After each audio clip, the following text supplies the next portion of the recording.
This review is brought to you in part by Dean's Hobby Stop in Owasso, Michigan. Dean's has one of the Midwest's largest selections of used kits at great prices. They also feature new kits and supplies as well. Call Dean's to get their mail order list featuring hundreds of vintage kits, or check their website for great deals on both new and classic models. Thanks for joining us at Right On Replicas, where we're proud to bring you the best scale model kit reviews on the planet. This review covers the re-release of the Monkeemobile. It's an MPC kit in 1/25th scale, and it's kit number MPC 772. No skill level is given, but a moderate or intermediate builder could build this with no problems. It requires glue and paint, and it's seen several releases over the years, and one time it was even released as Fonzie's Dream Ride to promote Happy Days. So it has about 80 pieces molded in white, chrome, clear, and clear red with rubber tires and metal axles. Overall, it's a simple kit with a fairly well-detailed motor, a basic suspension, nice interior, and correct-looking body. The decals are included in a gold color, and there were multiple versions of the graphics used on the real cars.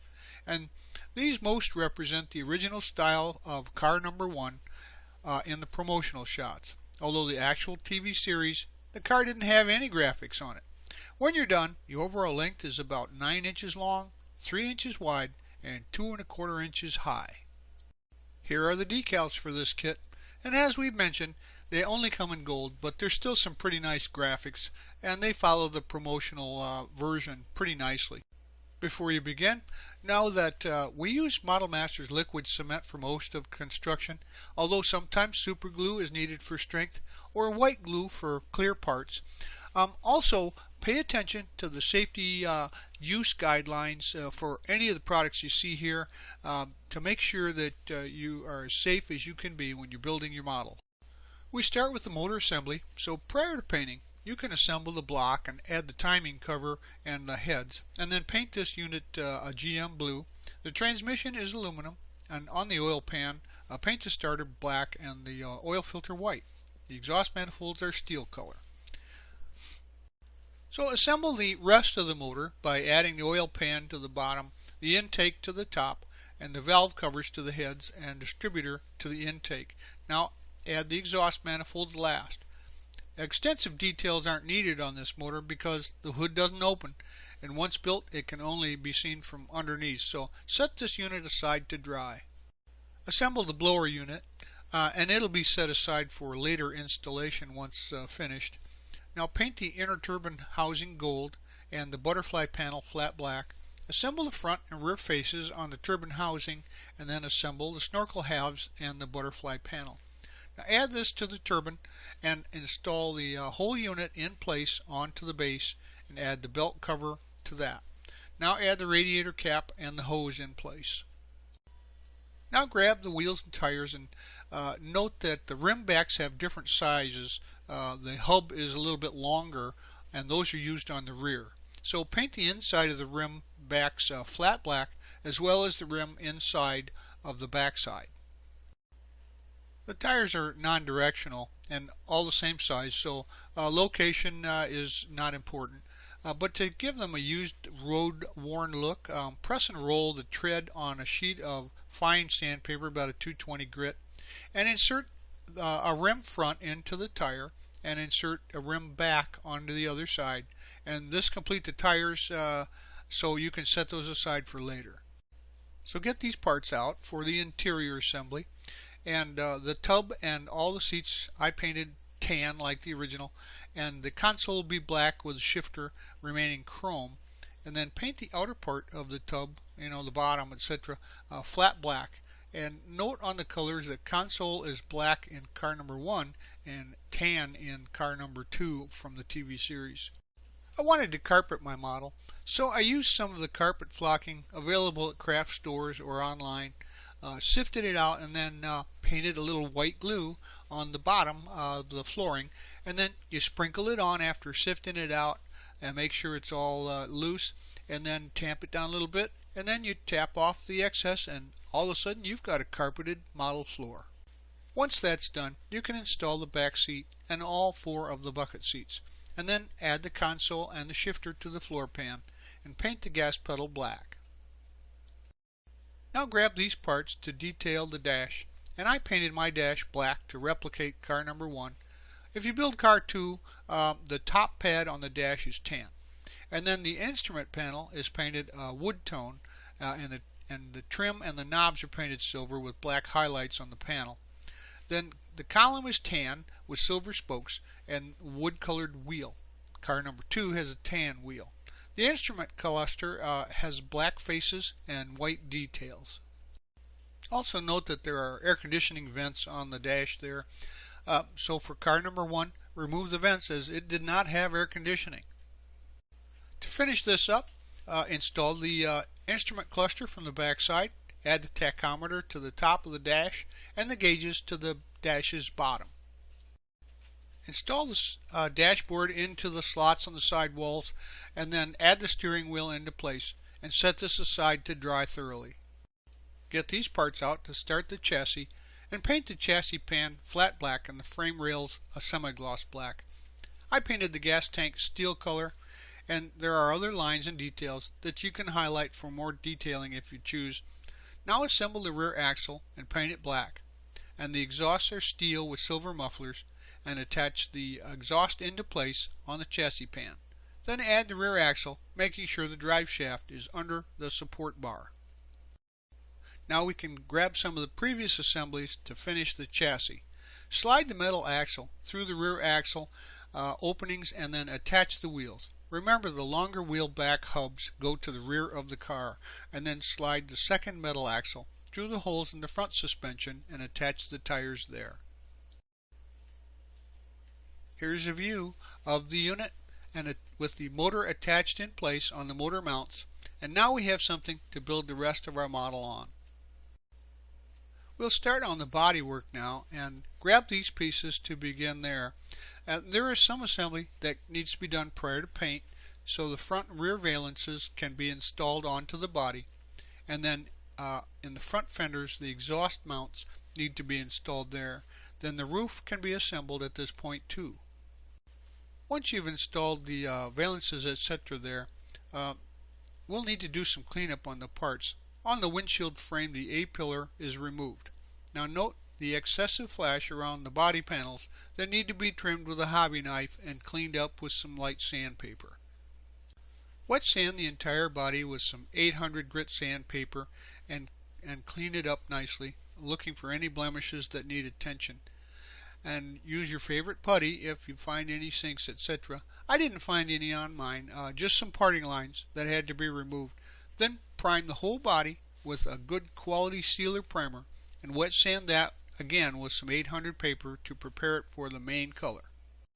The roof and the parachute can be painted tan to match the interior. Then set these aside to dry and wait for attachment later on. As you can see, it's a pretty long convertible top, and it really sets off the model. So pay a little attention to this to make sure that you do a good job cleaning it up and painting it up. Now go ahead and paint your car the color of your choice.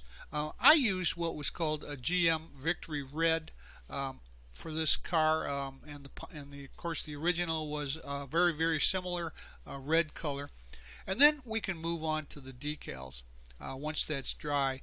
Now these decals are pretty large. I recommend that you use some setting solution from the aftermarket to make sure that they stick to the body and follow any of the contours in the door panels, etc.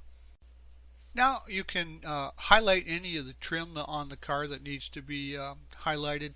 I used what's called foil, adhesive foil, and it's like tape. You just cut little strips off and apply them to the areas where the trim are on the vehicle, and then you use a brand new hobby knife blade to trim that off of any of the excess, then rub it down and burnish it in so it really looks pretty nice, almost just like real trim on a real car.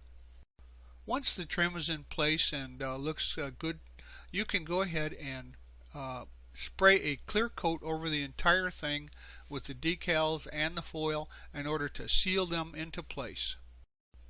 I wanted a little more authenticism for my vehicle, so I found a California plate on the internet and I printed it out to size on plain paper with an inkjet color printer, and then I covered it up with a little piece of cellophane tape to make sure that it was resistant to anything and had a little sheen.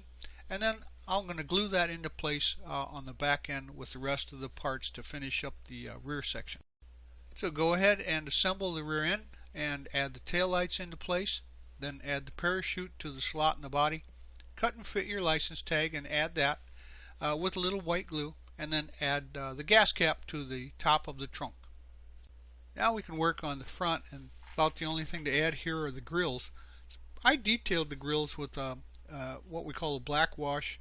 It's 50-50 flat black with a thinner, and that goes into the insets there, and kind of reveals some of the highlighted chrome for the grid. And you can just wipe that portion off with your finger to make sure it shows through. Now the fog lights and the headlights, for them I use some white glue to make a clear film to kind of create a lens over the chrome. Then install the grills into place. To get a nice crisp clear look, I dipped my windshield glass into some Future Floor Care. That's a floor wax in a liquid form, and you just wick it off and then let it dry, and it makes a much cleaner look. Now add the mirror to your car, the top of the car at the windshield there, and then glue it into place using some of that white glue. It'll dry clear so that it doesn't diminish the look of your window. Now slide the interior into place from the top side of the body, starting at about a 45-degree angle in front, and then slide it right into place. It fits tight, and you probably won't need any glue here. Now do some test fitting to find out where the chassis will contact the interior there, the interior tub up inside, and then use some good glue, maybe some epoxy, to make sure that when you place that into position that it's glued rigidly to the rest of the body to stay in place. So go ahead and insert that now, usually the rear of the model, and then at an angle just kind of slide it down, spread the sides out until she drops into place. Now here's some of the fun parts. Where the final assembly of the engine and the exhaust can be done now. So just scrape off any chrome where there's contact points for the glue, and then go ahead and glue the blower into place on the top of the hood there. And then also grab the exhaust pipes, there's 4 on each side, and glue those into place in the holes of the recess that you installed in the front fenders. Now is a good time to add those side windows. We didn't put those in place as the instructions said earlier to make sure that they don't get broken off, because they're pretty fragile just hanging out there off of that pillar. Now the roof can just be set into place and into position. You don't need to glue it on, just so that it's removable and you can see the interior whenever you like. Now this was a real styling coup d'etat back in the day, converting this old Pontiac into the show car with 4 bucket seats and a rear deck. It was a big hit for the show, and it's still an icon to build. It looks great on your shelf, and you'll get a lot of comments on it. But here's both the front and the rear of the vehicle as it's finished, and it certainly is something different. So here are the parts that are left over. There's just a few pieces, a couple decals, and the kit comes with a little keyring fob that you can add in case you have a Monkeemobile. Well, there you have it. Let's face it, this is just one cool looking model. It belongs on anybody's display. The model itself has a pretty simplistic motor, but you don't see it except for underneath, so that's okay. The interior and the chassis are pretty well detailed, however, and that's what shows up. So spend a little extra time on that and you'll have a great looking display for your collection. But this is an icon, so if you can find one, and they're pretty plentiful, I would put one on my shelf and display it proudly. We hope you like this premium step-by-step model kit review. And so that you don't miss any more, please subscribe to our YouTube channel. But you can find us on Facebook and at our website, www.rightonreplicas.com. Thanks.